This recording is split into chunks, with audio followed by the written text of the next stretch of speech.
Hello hi, मेरा नाम RJ साहिल है। मैं 92.7 बिग एफएम से हूँ। हर साल एक कैंपेन करता है बिग एफएम जिसका नाम है सुट्टा छोड़ देने यार।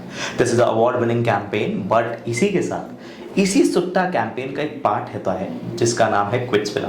और इस क्विट्स विला में हम अपने लिस्टर्स, अपने व्यूअर्स को लेकर जाते हैं एक ऐसी जगह पर और रखते हैं वहाँ 48 आवर्स के लिए, जहाँ पर अलग अलग तरह की एक्टिविटीज़ कराई जाती है और एक कोशिश की जाती है और वो कोशिश कामयाब होती है और बहुत सारे लोग स्मोकिंग छोड़ देते हैं। ये पॉडकास्ट जो आप अभी देख रहे हैं, इस पॉडकास्ट में हमारे साथ ललित जी हैं। ललित जी, सबसे पहले बहुत बहुत स्वागत है आपका। बहुत बहुत शुक्रिया आपका। थैंक यू सो मच, आपने हमें इतना समय दिया अपना।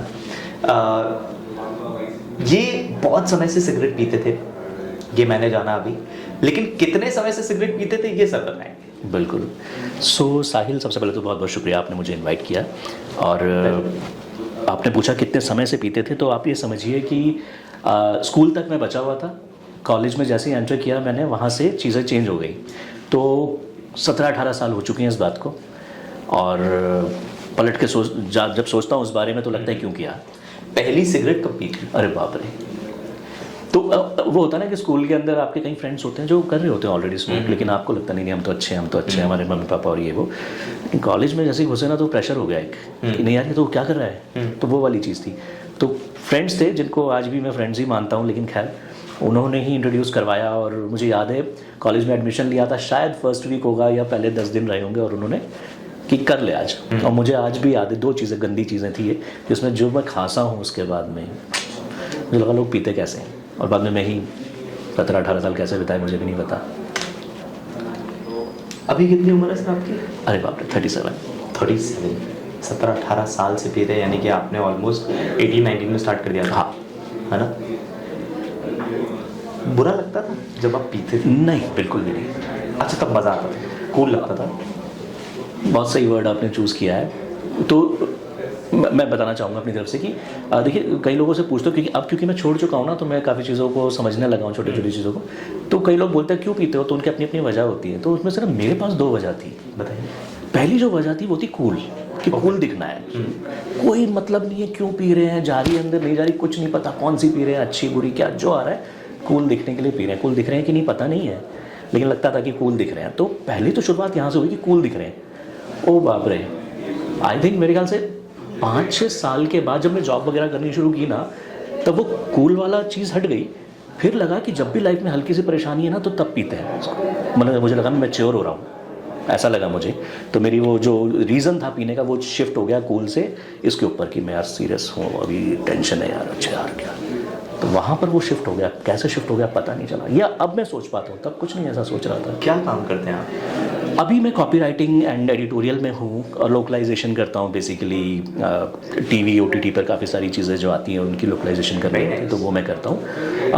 इससे पहले अलग अलग काम कर रहा था, अलग अलग फील्ड्स में था, लेकिन काम ऐसे ही था जिसमें क्लाइंट से मिलना है दिन भर, और उसकी वजह से मेरे ख्याल से और चीज़ें बढ़ी हैं। ये लोग कहते हैं कि जो आर्टिस्ट होता है वो स्मोक ज़रूर करता है। ये कहावत मैंने सुनी थी जब मैं बॉम्बे में नया नया आया था।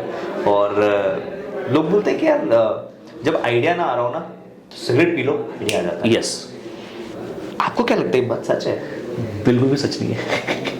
मुझे लगता है आइडिया तो वैसे ही आ जाता है। मतलब इसके लिए सिगरेट पीने की जरूरत नहीं है, 20 रुपए खर्च करने की जरूरत नहीं है। 20 की आती है ना सर, कि महंगी हो गई? महंगी हो गई। नहीं, 20 की मिलती है अभी भी। 20 की मिलती है ना? हाँ, तो 20 की आती है, तो 20 रुपए खर्च मत कीजिए दोस्तों। 20 रुपए से कम में आप बड़ा पाव खा सकते हैं, 20 रुपए से कम में आप जूस पी सकते हैं, 20 रुपए से कम में आप फ्रूट चाट भी मिलता है, सैंडविच भी मिलता है। सैंडविच 30 का मिलता है, तो पैसा बचा लीजिए, वो पैसा बहुत काम आएगा। आपको अचानक से ये लगा कि जब आप सिगरेट पीते थे तो आपके बहुत पैसे ऐसे जा रहे थे, अब बहुत पैसे ऐसे बचने लगे? यार पता है कि आपके सारे सवालों का जवाब ना मेरे ख्याल से नाम ही जाएगा, क्योंकि आपने कहा ना कि आपको ऐसा लग रहा था क्या? नहीं लग रहा था। अच्छा, तब फील नहीं हो रहा था? नहीं लग रहा था। अब फील हो रहा है? अब लगता है। अब लगता है। ओके। क्यों, बेवकूफ़ी थी ना, तो बेवकूफ़ी में किया हर चीज़ फैसला तो उस टाइम पे सही लग रहा होता है। तो वो सही लग रहा था कि कौन, मतलब बोला लोगों ने, ऐसा नहीं है कि जो अच्छे दोस्त थे उन्होंने बोला क्यों पैसा खर्च करता है इस पे, और खर्च करने के लिए तो होता है यार। तो वो चल रही थी उस वक्त पर एटीट्यूड वो वाला। कुछ हेल्थ बेनिफिट्स भी हुए होंगे इसके सिगरेट छोड़ने के बाद? सिगरेट छोड़ने के बाद, अरे अब मैं स्टेयर्स चढ़ पाता हूँ। सो बेसिकली मैं आपको बताऊँ, नवंबर-दिसंबर लास्ट ईयर में मेरा वेट था 117। Oh my God! Yes. 117? 117। And now? अभी 97 पहुँचा है। क्या बात तो है? मतलब उसकी वजह से, क्योंकि ये सबके खाली ये नहीं है कि लोग जो बोलते हैं कि सिर्फ कैंसर होगा, ये होगा, वो होगा, नहीं, इसके साइड इफ़ेक्ट्स और ज़्यादा हैं। आपको पता नहीं चलेगा आपका, आप वेट गेन कर रहे हैं, आपको आइडिया नहीं ब्लोटिंग, लग रहा। इन्फ्लेमेशन, हाँ, बहुत ज़्यादा, वो जाएगी नहीं, आपको समझ ही नहीं आएगा, आपको हर वक्त ऐसा लगे आप खा रहे हैं नहीं खा रहे हैं कोई फ़र्क नहीं पड़ रहा, लेकिन वेट गेन हो रहा है आपका। ये इधर पफीनेस, आप चेहरे देख रहे हैं अपना, चेहरे से नफरत होने लग जाती है। मैं शीशे में अपने आपको देख रहा हूँ, मेरा फेस ऐसा फूल के बड़ा हो गया, पर क्या है ये, तो वो चीज़। लेकिन जब से मैंने ये जर्नी स्टार्ट की तब से शुरू में टफ़ था, बहुत टफ़ हुआ। अच्छी बात है एक ट्रेनर मुझे मिल गए थे, तो उन्होंने गाइड किया, पकड़ के रखा हाथ, वरना मैं छोड़ देता मेरे ख्याल से, लेकिन किया।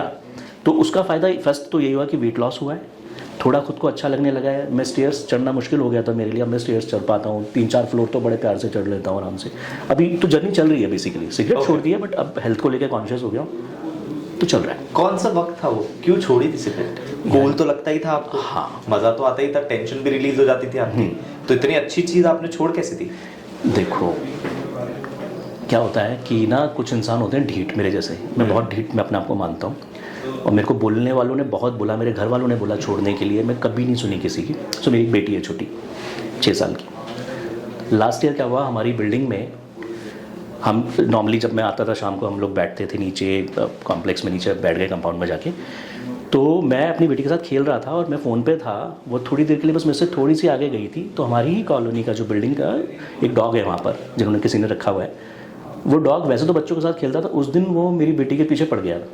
मतलब वो होता है ना कभी कभी अचानक वो शायद कुछ हुआ होगा, तो वो मेरी बेटी उससे भाग रही थी, और वो अगर उस दिन नहीं बचती वो, तो वो उसे काटता ज़रूर। उस दिन मेरे को अपने ऊपर इतना गुस्सा चढ़ा ना, और वो शायद मैं उस चीज़ के लिए कभी अपने आप को माफ़ नहीं कर पाऊंगा कि मैं नहीं बचा पाया अपनी बेटी को। मैं मतलब दौड़ना चाहता था कि मेरी बेटी भाग रही है, उसके पीछे डॉगी है, और मैं नहीं भाग रहा हूँ, मेरे कुत्ते को रोक नहीं पा रहा हूँ, उस डॉग को रोक नहीं पा रहा हूँ। तो शुक्र है कि वहाँ पर वो गार्ड भैया थे, तो उन्होंने रोक लिया उसको, तो उसने मेरी बेटी को बचाया उस दिन, वरना मैं तो नहीं बचा पाता।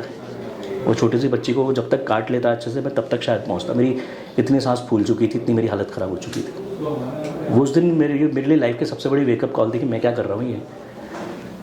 वो तो ऊपर वाले ने उसको भेजा गार्ड भैया को, तो वो रुक गया मामला, मैं तो ख़त्म था मतलब उस दिन, कि वो मेरे भरोसे पे मेरी बच्ची मेरे साथ में है, क्या हो जाता पता नहीं। उसने देखा था आपको स्मोक करते हुए कई बार? उसने कई बार देखा है, बहुत बार बोला है, उसने खुद भी बोला कि मत पूछती नहीं थी क्या है ये?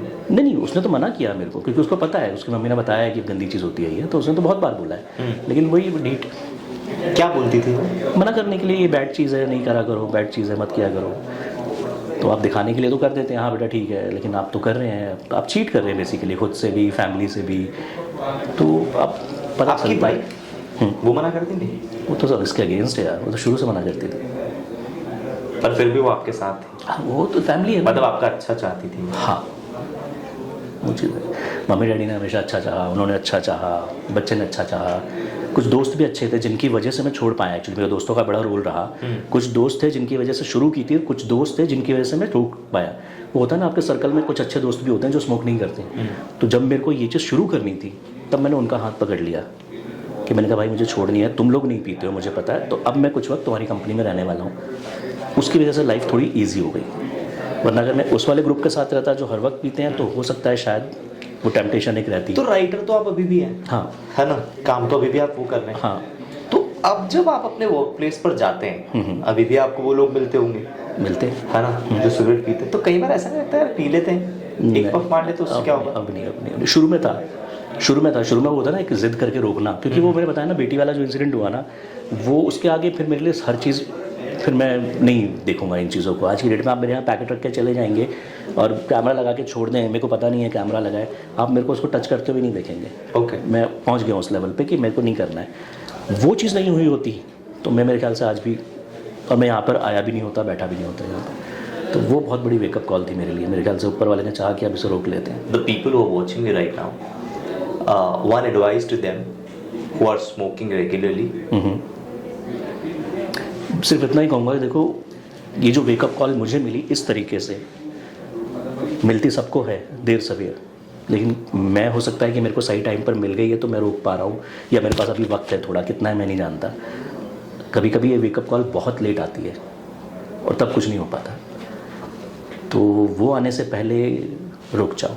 और इसे रोकने में सबसे बड़ा आपका साथी आप खुद है, कि आप ही रोक पाओगे। अगर आपने डिसाइड किया है तो आप रोक पाओगे, अदरवाइज दुनिया की कोई ताकत ना आपको रोक पाएगी ना शुरू करवा पाएगी, आपके ऊपर है सब कुछ। अमेजिंग। मुझे लगता है कि आप खुद ही कोशिश करते हैं, और जब आप खुद कोशिश करते हैं तो वो कोशिश कामयाब ज़रूर होती है। बाकी हज़ारों वीडियोज़ हैं, उसमें से एक वीडियो ये भी है जो आप अभी देख रहे होंगे, आपको देखकर लगा होगा कि छोड़ देनी चाहिए। बहुत लोग छोड़ भी देंगे, हो सकता है ये वीडियो देख के, और जो नहीं छोड़ पाएंगे मैं उनसे कहूँगा कि प्लीज़ क्विट्सविला पधारिए हमारे साथ। 92.7 बिग एफएम हर साल एक कैंपेन करता है जिसका नाम है सुट्टा छोड़ देना यार, और ये एक अवार्ड विनिंग कैंपेन है, लेकिन उसी के साथ इसका एक पार्ट है क्विट्सविला, जहाँ हम लोग अपने लिसनर्स, अपने व्यूअर्स को लेकर जाते हैं, एंड फॉर 48 आवर्स हम लोग उन्हें वहाँ रखते हैं। वहाँ पे अलग अलग तरह की एक्टिविटीज़ होती हैं, मेंटलिस्ट आते हैं, साउंड हीलिंग होती है, मेडिटेशन होता है, और भी कई तरह की एक्टिविटीज़ होती है जो मदद करती है उनको सिगरेट छुड़वाने में। बहुत बढ़िया कैंपेन है आपकी। मैं कहता हूँ अगर इस कैंपेन की वजह से सिर्फ एक भी पर्सन, मैं तो बहुत कम उसमें लेके चल रहा हूँ, सिर्फ एक पर्सन भी छोड़ देगा, आप उसकी लाइफ बदल रहे हैं। Thank you so much. हम लोग बिग एफएम पे कहते हैं कि धुन बदल के तो देखो, मैं इस बार कह रहा हूँ सुट्टा छोड़ के तो क्या देखो, बात है, है क्या ना? बात है। तो साथ में कहते हैं, साथ मिल के कहते हैं कि 92.7 बिग एफएम कहता है धुन बदल के तो देखो और सुट्टा छोड़ के तो देखो। Thank you so much sir.